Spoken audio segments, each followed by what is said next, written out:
오늘은 노아 이야기를 말씀드리겠습니다. 제목을 순종을 넘어 이렇게 썼습니다. 좀 제목이 좀 알쏭달쏭하죠.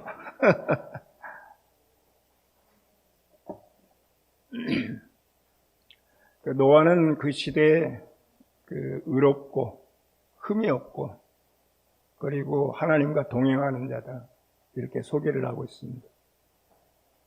성경에서 이런 평가를 받고 있는 사람은 없습니다. 굉장히 좋은 평가를 받고 있는 거죠. 우리가 잘 알다시피 창세기의 노아 시대에는 그냥 노아는 세상을 심판하시는 분께서는 공정하게 판단하셔야 될 거 아닙니까? 의인과 악인을 갖다가 같이 함께 죽일 수 없지 않습니까? 하고 하나님께 항의를 합니다. 그러나 노아는 세상을 심판하겠다고 하는 말을 듣고도 아무 말을 하지 않습니다. 그냥 방주 지으라 하니까 방주 짓는 사람이에요. 그리고 아브라함은 하나님과 흥정을 하기 시작하는 거죠. 소돔 고모라를 놓고 의인 50이 있으면 어찌하시렵니까? 50명서부터 시작이에요. 그러니까 하나님께서 말씀하시기를 내가 멸하지 않겠다. 45명이 있으면 어찌하시겠습니까? 내가 멸하지 않겠다. 5명씩 다운돼 가는 거죠. 몇 명까지 내려갑니까? 45명, 30명 쭉 내려가서 의인 10명이 있으면 어찌하시겠습니까? 내가 멸하지 않겠다. 근데 아마 소돔 고모라에 의인 10명이 없었던 것 같습니다. 5명씩 다운해가지고 내려가는데, 우리가 생각하면 의인 5명이 있으면 어찌하시겠습니까? 한 번 더 배팅할 수가 있잖아요. 근데 배팅을 안 합니다. 10명에서 딱 멈춰요. 이것은 이스라엘의 열이라는 숫자는 사람이 책임져야 될 숫자예요. 책임수예요. 하나님이 하시는 것이 있고 사람이 할 일이 있다는 이야기죠. 그래서 이스라엘 해당에서, 유대인들 해당에서 사람들이 모여서 집회를 할 때 10명 이상이 돼야 되는 겁니다. 10명이 차지 않으면 집회를 드릴 수가 없어요. 왜냐하면 그 열이라는 숫자가 사람이 책임져야 될 숫자라 하는 이야기죠. 그러니까 아브라함은 5명까지 배팅한 것은 아니고 10명에서 배팅을 딱 끝냅니다. 만약 5명까지 배팅했다고 하면은 의인 15명은 있었을 거예요. 내려간 천사들 2명 있고, 자기 조카 롯 있고, 해가지고 5명을 채웠을 거라 하는 이야기죠. 자, 노아는 성경에서 순종의 대명사입니다. 제가 방금 말씀드린 것처럼 그 명령받은 대로 다 순종하는 사람이에요. 믿는 사람들이, 그리고 많은 사람들이 생각할 때 최고의 미덕은 순종이라고 생각을 해요. 순종이라고. 그러나 성경은 그렇게 말하고 있지 않습니다. 순종이 최고의 미덕이라 이렇게 말하고 있지 않다는 이야기죠. 예를 들어서 율법의 조항이 613 조항이 있어요. 613개 조항이 있는데 하지 말라 하는 것도 있고 하라는 것도 있죠. 그런데 하지 말라고 하는 조항이 365개입니다. 1년 우리 365일이나 마찬가지죠.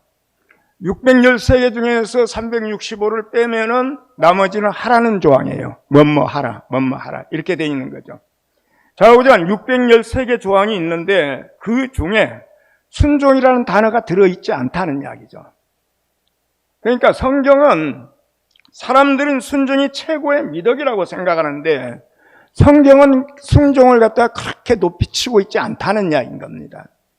순종이 최고의 미덕은 아니라 하는 이야기죠.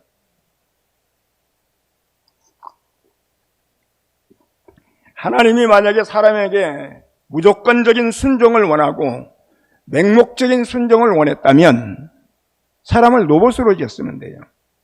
아니면 유전자에다 프로그래밍 된 사람을 갖다가 창조했으면 됐다는 이야기죠. 그럼 뭐 하지 마라 하라 하는 명령이 필요 없는 거죠. 그냥 사람이 알아서 딱딱 순종을 하니까. 노아 이야기가 우리에게 주는 메시지는 뭐냐면 그 순종만으로는 충분하지 않다 하는 것을 갖다 우리에게 주고 있다는 이야기죠. 순종만으로는. 우리는 순간순간 그 선택을 하면서 삽니다. 우리의 삶은 선택의 연속이에요. 우리가 오늘도 계속 뭔가를 선택했어요. 하다못해 마트에 가도 이것 살까 저것 살까 선택하지 않습니까? 그리고 그 선택을 하고 나서 그 선택할 수 있는 그 기능과 우리가 판단할 수 있는 기능을 하나님이 우리에게 주신 겁니다. 이 우리 사람에게 자율성을 주셨다는 이야기죠. 선악과를 먹지 말라 했는데 먹느냐 안 먹느냐 하는 것은 사람한테 달렸어요.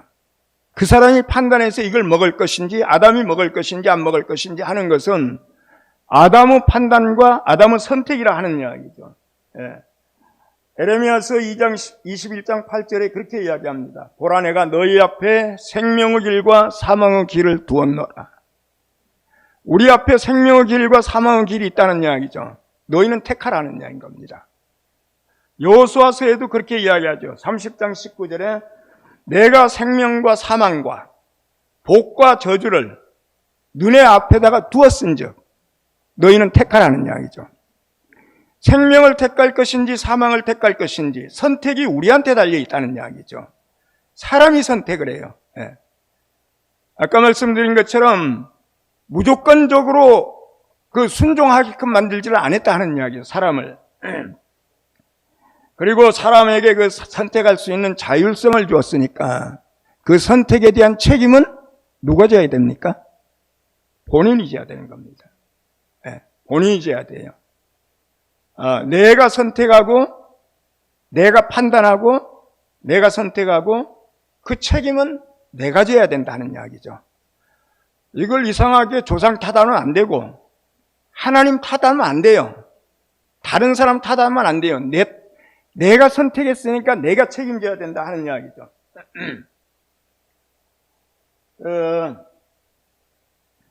아까 말씀드린 것처럼 아브라함은 10명에서 딱 멈췄어요. 자기 책임이 있으니까. 인간이 책임져야 될 책임수가 있으니까 그렇다는 이야기죠. 그런데 인간은 첫사람 아담서부터 책임을 회피했어요. 선악을 알게 하는 나무의 실과를 먹지 말라 했는데 자기가 선택해서 따먹고 그리고 두렵고 부끄러우니까 숨어버렸어요. 하나님이 아담아 어디 있느냐? 처음에 이렇게 묻고 있죠. 그 다음에 아담이 나타났을 때 뭐라고 이야기하냐면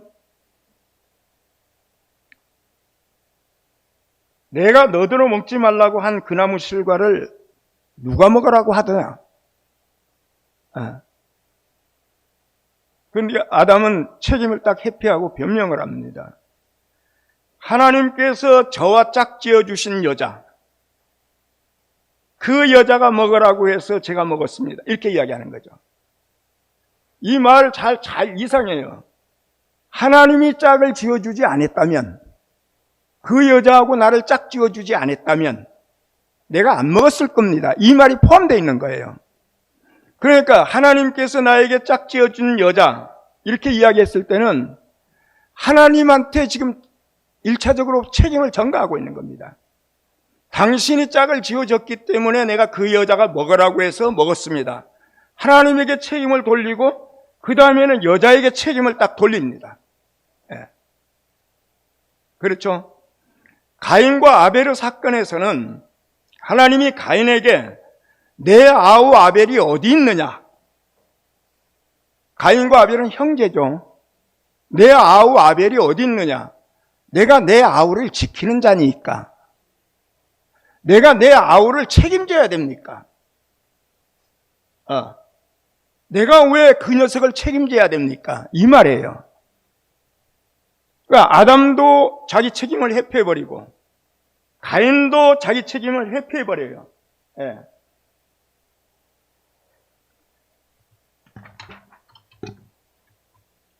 노아는 아까 말씀드린 것처럼 그 방주에 자기 가족하고 자기만 탔어요. 그러니까 자기만 구원받은 거죠. 자기 식구만 구원받은 겁니다. 이웃에 대해서는 관심이 없어요. 이웃 사람이 구원을 받든지 물로 다 멸망하든지 홍수가 끝나고 나서 그 물이 다 빠지고 나서 그 땅의 상태는 아주 참혹했을 거라 하는 이야기죠. 그런데 성경은 어디에도 아담의 감정을 드러낸 적이 없어요. 아담이 너무 참혹해서 비통했다든지 이런 말이 전혀 없는 겁니다. 노아. 자기만 구원받았어요. 자기만 구원받은 사람은 나중에는 어떻게 되냐면 자기 구원조차도 옹색해져요. 그래가지고 노아의 마지막에는 술 취해서 그리고 벌거벗고 자기 수치를 다 드러내는 겁니다. 우리 구원이 이렇게 나중에 가서 옹색해지면 안 된다는 이야기죠. 자기 구원에만 신경을 써서 그런 거예요. 그러니까 아담은 개인의 책임을 갖다가 회피했고 자기가 책임져야 될 걸 회피했다는 이야기죠. 가인은 형제에 대한 책임을 회피했어요. 자기 개인에 대해서, 그 다음에 형제에 대해서, 그 다음에 노아는 이웃에 대해서 책임을 회피해버렸어요. 그러니까 우리가 인격이 성숙했다고 하는 말은, 생명이 성숙했다는 말은 첫째는 나, 그 다음에는 형제, 내 옆에 있는 형제에 관심을 두고, 그 다음에는 내 이웃에 관심을 두고, 결국 공동체에 관심을 두고 책임의식을 갖고 있는 사람이 성숙한 사람인 겁니다. 그 사람이. 우리가 여기에 있는 것은 먼저 시간에도 말씀드린 것처럼 여기 있으라 하신 분이 있기 때문에 우리가 여기 있는 겁니다. 존재하라 하니까 우리가 존재하고 있다는 이야기죠. 있으라 하니까 있었더라 이야기합니다. 우리는 그러니까 존재하는 것 자체가 지금 하나님께 순종하고 있는 겁니다. 우리가 지금 여기 있는 것 자체가 지금 우리가 하나님께 순종하고 있는 거예요. 그러나 순종만으로는 충분하지가 않다는 이야기인 겁니다. 순종이 최고의 미덕이라고 생각하면 안 된다 하는 이야기죠. 거기에서 한 걸음 더 나아가서 책임의식을 가져야 된다는 이야기죠. 자기의 한 일에 대해서 자기가 책임질 줄 아는 사람, 그리고 거기에서 한 걸음 더 나아가서 형제를 내가 책임질 수 있는 사람, 내가 어떤 형제를 하나님이 찾는데 내가 그 형제를 지키는 자니까 그 형제하고 나하고 무슨 상관이 있습니까? 이러면 안 되는 거죠. 형제를 책임지고, 노아가 잘못한 것은 아닌데 노아가 하나님께 이스라엘 조상으로 택함받지 못한 이유는 어디에 있냐면 아브라함하고 달랐어요. 아브라함은 자기하고 아무 상관이 없는 소돔 고모라 성을 갖다 구하려고 하나님과 흥정을 했다는 이야기죠. 어찌하든지 구하려고. 그런데 노아는 방주를 만들고도 자기만 구원받았어요. 자기만. 이것이 성숙한 사람이라 하는 이야기죠. 하나님은 순종을 넘어서 책임을 원하십니다. 우리가 순종하는 것만으로 충분하지 않다는 이야기, 충분하지 않다는 이야기죠. 순종하지 말라는 이야기가 아닙니다. 오해하시면 안 돼요. 순종을 하는데 그걸로 멈추면 안 된다는 이야기죠. 그래서 오늘 제목을 순종을 넘어서 뭐를 가져야 되냐? 내가 나에 대해서, 아니면 내 형제에 대해서, 아니면 내 공동체에 대해서, 교회죠. 책임의식을 가져야 된다는 이야기죠. 책임의식을. 순종은 자기를 유익하게 하지만 자기를 유익하게 해요. 그러나 책임은 교회를 유익하게 하는 겁니다. 다른 사람을 유익하게 한다는 이야기죠. 순종만으로는 충분하지 않다는 이야기죠. 더구나 우리는 교회 안에서 맹목적이고 무조건적인 순종을 한 결과를 보고 있어요. 맹목적이고 무조건적인 순종을 하게 되면 그 폐단이 어마어마합니다. 교회 안에서 죄가 있다고 하면 무조건 순종하는 거예요. 생각 없이 순종하는 거예요. 데카르트가 사람은 생각하는 존재? 고로 존재한다. 정확하게 좀 말씀 좀 해보세요. 뭐지? 예, 제가 좌우장 첫 기절이 잘 생각이 안 났어요. 그 말이 카톨릭이 완전히 그 암흑기에 그 예수 믿는 사람들에게 성경을 보지 못하게 하고 생각을 못하게 했어요. 신부나 사제들이 이야기하는 성경 말씀을 그대로 믿으라 하는 이야기죠. 그거에 대해서 따지지 말라 하는 이야기죠. 그거에 대해서 생각할 필요도 없다 하는 이야기죠. 그런 배경에서 모든 사람들이 성경도 안 보고 사제들이 하는 말씀에 대해서 생각도 안 할 때 나는 생각한다. 그러므로 나는 고로 존재한다. 이 말이 나온 겁니다. 이 말이. 그 말씀을 듣고 생각을 해야 돼요. 하나님의 말씀이라기 무조건 믿으면 안 된다는 이야기죠. 우리가 전에 교회에서 무조건 믿고 맹목적으로 순종했던 결과가 뭐냐면 엄청난 폐단이 온 거죠. 교회 안에서 교회 안에서 가장 큰 죄는 뭔가? 무조건적인 순종입니다. 이건 죄예요. 그때 당신은 모르지만 그게 지나놓고 세월이 지나고 보면은 그게 죄가 되는 겁니다. 예. 우리는 그런 세계에서 빠져나왔다는 이야기죠. 그런 세계에서. 네. 노아가 하나님과 동행한 사람이라면 아브라함은 하나님보다서 앞서서 걸어간 사람이에요. 그래서 제가 오늘 창세기 17장 1절을 갖다 거기다 올렸는데, 하나님은 아브라함에게 너는 내 앞에서 행하라 하고 이야기했어요. 이것을 너는 내 앞에서 나보다 앞서서 이 말이에요. 내 앞에서 내 앞에 서서 행하라, 걸어가라 하는 이야기죠. 나보다 앞서서 걸어가라는 이야기죠. 어떤 왕에게 아들이 둘이 있어요. 하나는 어리고 하나는 장성하다 하는 이야기죠. 그 왕하고 아들 둘하고 길을 갈 때 그 어린 아들에게는 너는 내 옆에서 걸어라. 이게 동행이에요. 내 옆에서 걸어라. 너는 나와 함께 걸어라. 이게 동행이에요. 그렇지만 큰 아들, 장성한 아들에게는 너는 내 앞에서 걸어라. 아버지가 그렇게 이야기하는 겁니다.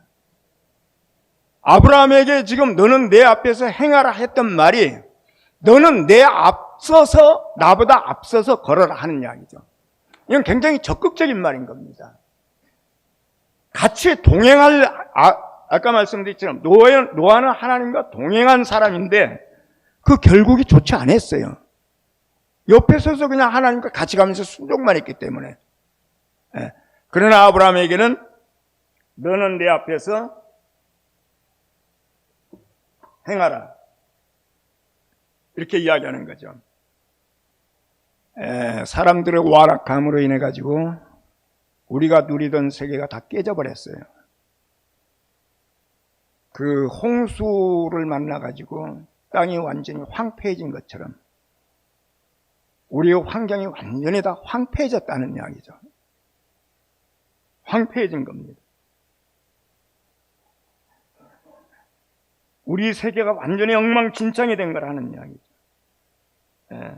노아는 은혜를 입었더라 하는 성경 기절처럼 우리는 그 세계에서 하나님의 은혜를 입어서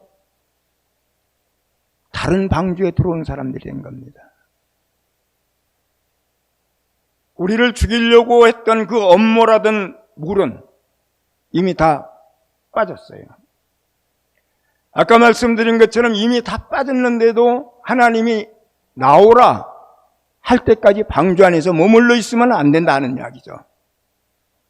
그 말씀이 없다 하더라도 이제 우리는 그 물이 없으니까 방주에서 나와가지고 행해야 된다 하는 이야기죠. 방주에서 그냥 있으면 안 된다는 이야기죠. 하나님은 우리가 당신보다 앞서서, 한 걸음 앞서서 걷기를 원하십니다. 우리는 걷다가 넘어질 수도 있고 실족할 수도 있고 실수할 수도 있고 그렇습니다. 그러나 우리 뒤에 계시는 분이 있다는 이야기죠. 그러니까 그런 거 두려워하지 말고 우리는 하나님 앞에서 앞서서 행해야 된다는 이야기죠. 앞서서. 우리가 이렇게 앞서서 행할 때 하나님이 우리를 갖다가 뒤에서 돌보실 것이고, 그리고 우리가 가는 길은 하나님이 원하시고 계시는 길이라 하는 이야기죠. 제가 이제 이렇게 쭉 설명을 드렸는데 저도 그렇게 살지를 못해요. 그러니까 사실 이런 말씀 드리기가 좀 송구스러운데 적극적으로 살아라 하는 이야기죠.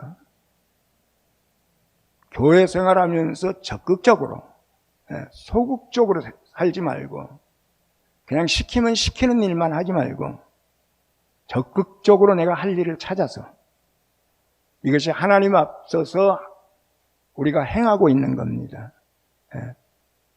순종만 하려고 생각하면 안 된다는 이야기죠. 물론 지금 함께 가는 교회 여러분들은 다 이렇게 살고 계셔요. 저만 빼놓고. 그러니까 제가 이런 말씀을 드리기도 뭐한데, 저는 이제 그냥 이렇게 살지는 못하지만 성경으로 여러분들의 삶을 증거해 드렸다 이렇게 생각하시면 될 것 같습니다. 이만 마치겠습니다. 기도하겠습니다.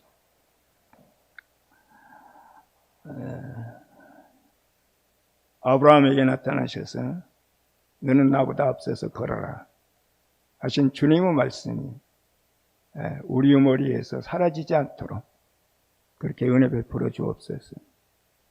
우리가 주님 안에서, 교회 안에서 순종하면서 은혜를 입으면서 이렇게 사는 것도 아주 중요합니다. 그러나 그거보다도 하나님이 원하시는 것은 우리가 이 교회 안에서 누구보다도 더 앞서서 적극적으로 이렇게 살아나가기를 원하시는 것이라고 이렇게 생각합니다. 우리가 누리던 세계는 다 깨졌습니다. 엉망진창이 됐습니다. 우리는 주님께서 우리를 갖다 구원하신 것은 그 깨어진 세계를 다시 회복하라고 우리를 부르신 걸로 알고 있습니다. 우리가 적극적으로 살아내서 깨어진 세계를 회복하는 사람들이 될 수 있도록, 그리고 그런 교회가 될 수 있도록 은혜 더하여 주옵소서. 걸어가신 예수 그리스도의 이름으로 기도드리옵나이다.